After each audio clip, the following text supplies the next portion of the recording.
समस्त पाप ताप और संताप को मिटाने वाली के तापत्रय विनाशाय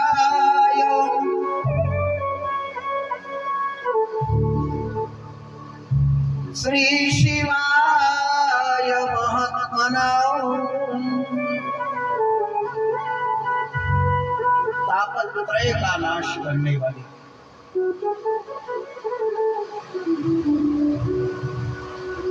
तापत्रय कौन कौन होते हैं? दैहिक, दैविक, भौतिक ताप। दैहिक हमारे शरीर के द्वारा पिछले जन्म का कोई किया हुआ, जान में और अनजान में। लैंग्वेज समझ में आ रही है ना? भाषा कोई प्रॉब्लम तो नहीं हो रही ना? तो हमारे पिछले जन्म के जान और अनजान में कृत कर्म के द्वारा जो किए गए पाप हैं, उसे दैहिक और दैविक यानी देवताओं के द्वारा हमने इस जन्म में जान और अनजान में किसी देवी देवताओं से कोई गलती हो जाए, हमारे द्वारा भगवान पर कोई गलती हो जाए, तो भगवान का दिया हुआ श्राप, इसे कहते हैं दैविक। और भौतिक यानी पिछले जन्म से और भूत, भविष्य और वर्तमान तीनों कालों का जो पाप और पुण्य का कलेक्शन करते हैं भगवान, और उसके ऊपर फिर जो आपका रिकॉर्ड बनता है, उसके ऊपर फिर उसका परिणाम दे करके फलस्वरूप हमें शरीर दंड अच्छा मिलना या बुरा मिलना। किसी को सुख मिलता है, किसी को दुख मिलता है। कोई गर्भ से आंख से काना होता है, कोई हाथ पैर से लूला लंगड़ा होता है।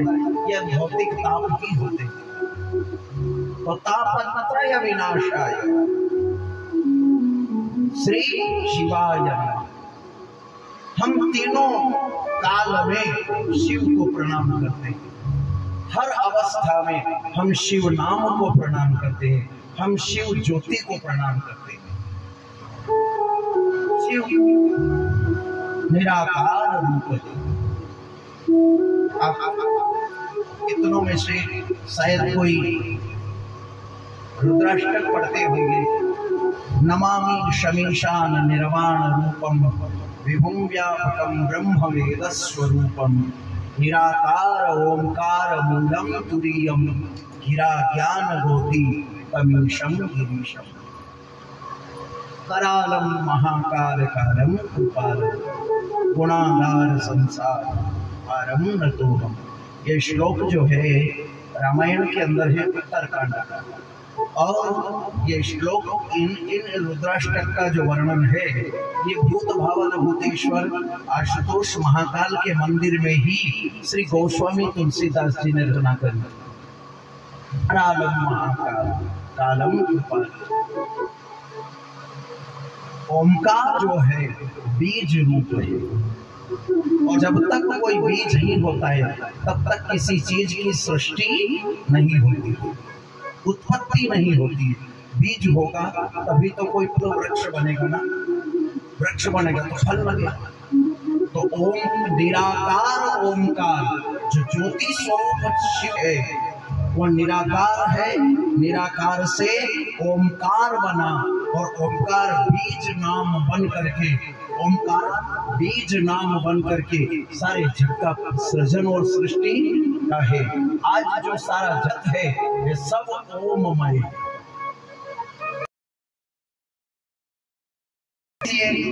12 ज्योतिर्लिंग बने हैं। तीसरे चौथे दिन की कथा में 12 ज्योतिर्लिंग का वर्णन आएगा, जिसमें से 12 ज्योतिर्लिंग में से एक ज्योतिर्लिंग आता है ओमकार ज्योतिर्लिंग। हमारे यूपी के अंदर महाकाल और ओमकारेश्वर, जैसे कि ये जो है सारी सृष्टि जो है, जो पृथ्वी धराधाम है, ये सारा ब्रह्मांड जो है, ये सारा भगवान का शरीर रूप है। और मनुष्य का अपने एग्जाम्पल के लिए अपने शरीर से ले लेते हैं, तो हमारा हृदय थोड़ा सा नीचे है, तो ये महाकाल है और ये ओमकार है।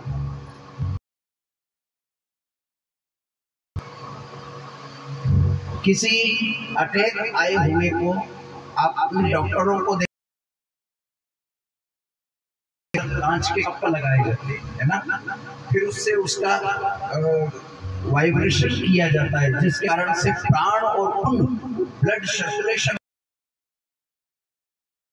ज्योतिर्लिंग है, ये सारे ब्रह्मांड को चलाने वाली चुंबकीय शक्ति है। पर आकाश औंधा है और औंधे आकाश में तारे लटक रहे हैं। देखो उसकी कृपा, उसकी लीला, उसकी सत्ता, बिल्कुल कुछ भी नहीं लगा है। क्या क्या नहीं होगा उसकी लीला से। बिन पग चले सुने बिन काना, बिन कर कर्म करे धिनाना, बिना और बिना कान से सुनने वाला और बिना हाथ से कर्म करने वाला, सृजन करने में बैठ करके माता और पिता तो केवल अपना एक बूंद रखते हैं सृष्टि के नाम पर निर्माण करने वाला वो कहाँ कर्मत आनी लेता होगा, कहाँ हमारे नाक कान निर्माण कैसे करता होगा, अब उसका नहीं समझ में नहीं आता। सारा संसार निर्माण करने वाला केवल एक बिंदु मात्र ओंकार, जो सारे जगत को, वो हमारे अंदर भी बैठा है, कण कण में बैठा है। प्रेम ते प्रकट होई में जाना, ईश्वर अंश जीव अविनाशी,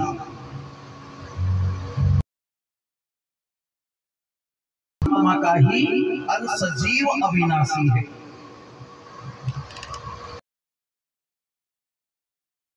आत्मा के अंश से प्रकट होकर के जब हमसे परमात्मा अलग हो, तो ओंकार की महिमा का वर्णन, बीज का वर्णन, बीज से ही संसार की सृष्टि हुई है। सारा जगत बीज अक्षर ओम से ही। ओंकार जब हमारे अंदर हंस निकल जाता है, सो हम दो हम शिवो अयम आत्मा ब्रह्म प्रज्ञान तत्वमसि, ये वेदांत विषय।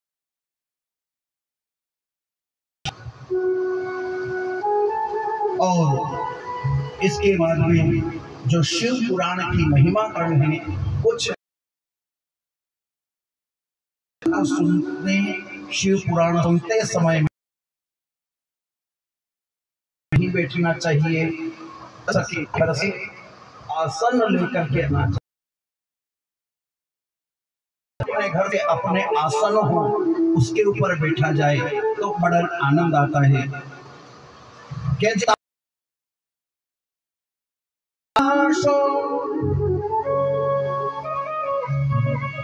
चित संगो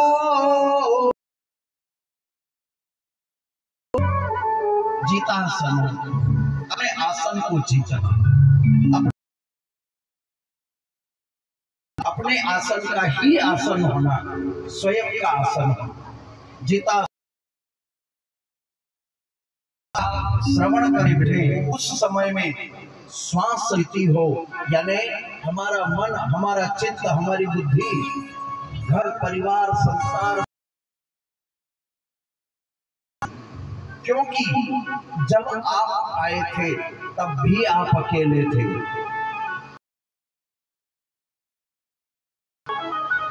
परिवार वाले जरूर हैं, मगर मान ली जाए कि हमसे कोई चोरी हो जाए, मर्डर हो जाए, कोई गलती हो जाए तो पुलिस पकड़ करके ले जाएगी, तो पुलिस पकड़ करके ले जाएगी। जब डंडे लगाएगी तो डंडे लगाएगी तो परिवार वाले आपको थाना से पैसा लगा करके छुड़ा देंगे, जमानत, और वो जो दर्द होगा वो हमको ही, वो किसी और को नहीं होता है। तो जिता सनो जित श्वासो, अर्थात जो हमने कर्म किए हैं वो हमारे कर्म हमको ही भोगना है, उसमें कोई बंटवारा नहीं करने। जिसका किया उसी को भरना पड़ेगा। इसलिए सो जित संगो जितेंद्रिय, संगति भी जीतना चाहिए। जीवन में एक बात याद रखना है, हम किसकी संगति कर रहे हैं, कैसे की संगति कर रहे हैं। क्या इसकी संगति हमें ठिकाने लगा देगी या पटक न दे। तो संगति बहुत अहमियत रखती है जीवन में। हम किसकी संगति करते हैं, हम कैसी संगति कर रहे हैं, ये बड़ा है कि प्रथम भगति संतन कर संगा। प्रथम भगति संतन कर संगा, संतों की संगति कर। अगर संत की संगति करेंगे तो हमें अच्छा ही गुण मिलेगा। संतन कर संगा, संत शब्द का अर्थ ये नहीं होता है कहीं गाड़ी जटा बढ़ा लेना, कहीं बड़े बड़े तिलक निकाल लेना, कहीं घुटने तक से नीचे के कुर्ते पहन लेना, रंगा लेना, ऐसा कुछ नहीं है। संत शब्द का अर्थ होता है जिसका मन सदैव शांत हो, उसे संत कहते हैं। जिसके मन में उसका नाम संत। संतन के संग लाग रे होते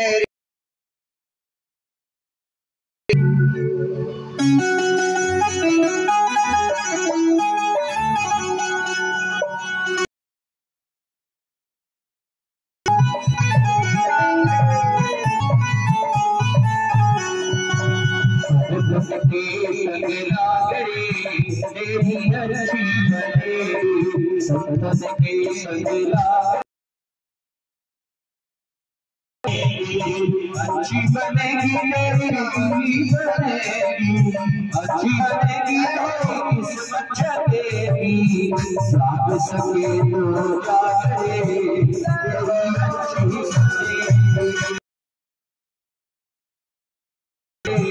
तेरी अच्छी बनेगी।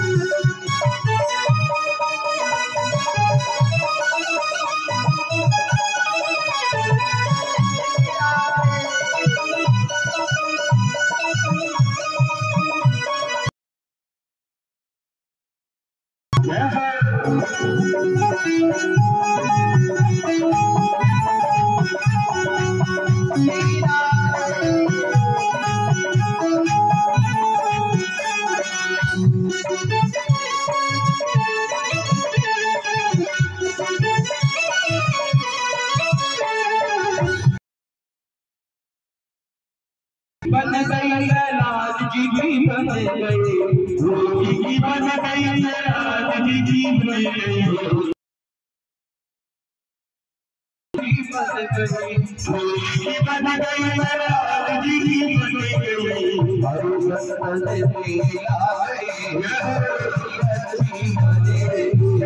संतन मिलाए संतन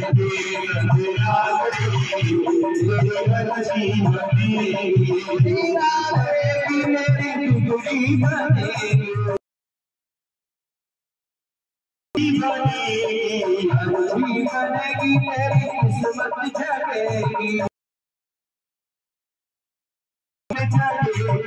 अच्छी बनेगी मेरी किस्मत जगेगी, अच्छी बनेगी मेरी किस्मत जगेगी, जाग सके तो जाग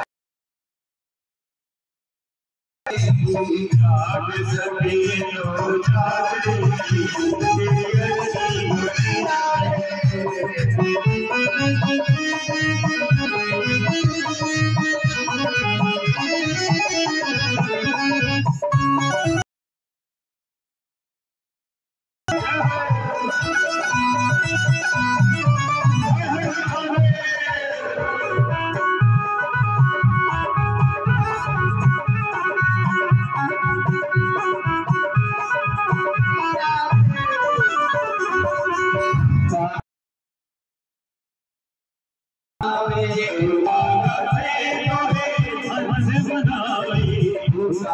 से वही हंस बनावे, कागा से वही हंस बनावे, मिट जाए दिल के कागरे, मिट जाए दिल के मिट जाए दिल के कागरे, मेरी अच्छी बनेगी सनत के संग सावरे, मेरी अच्छी बनेगी सनत के संग सावरे, मेरी अच्छी बनेगी।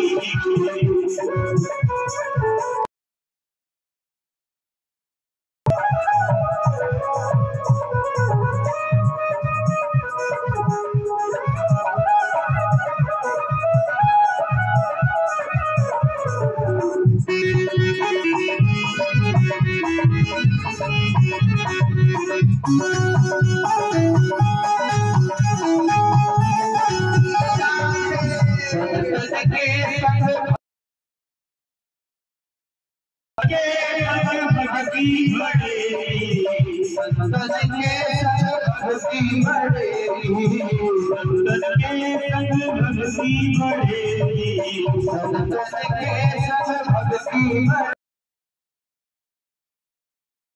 भक्ति बढ़ेगी, राम शरण अनुराग रे, मेरी अच्छी बनेगी, राम शरण अनुराग रे, मेरी अच्छी बनेगी, सनत के संग लागे, मेरी अच्छी बनेगी, सनत के संग लागे।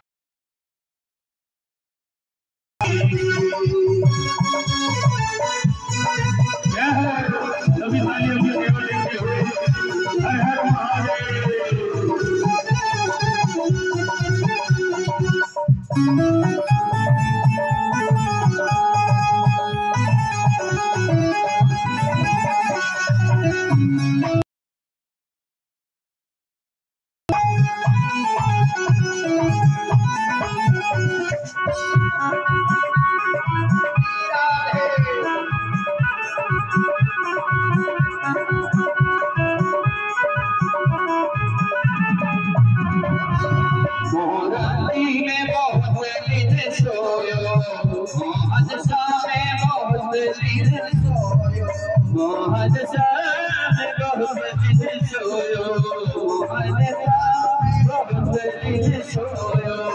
जाग सके तो जागरे, तेरी अच्छी बनेगी, जाग सके तो जागरे, तेरी अच्छी बनेगी,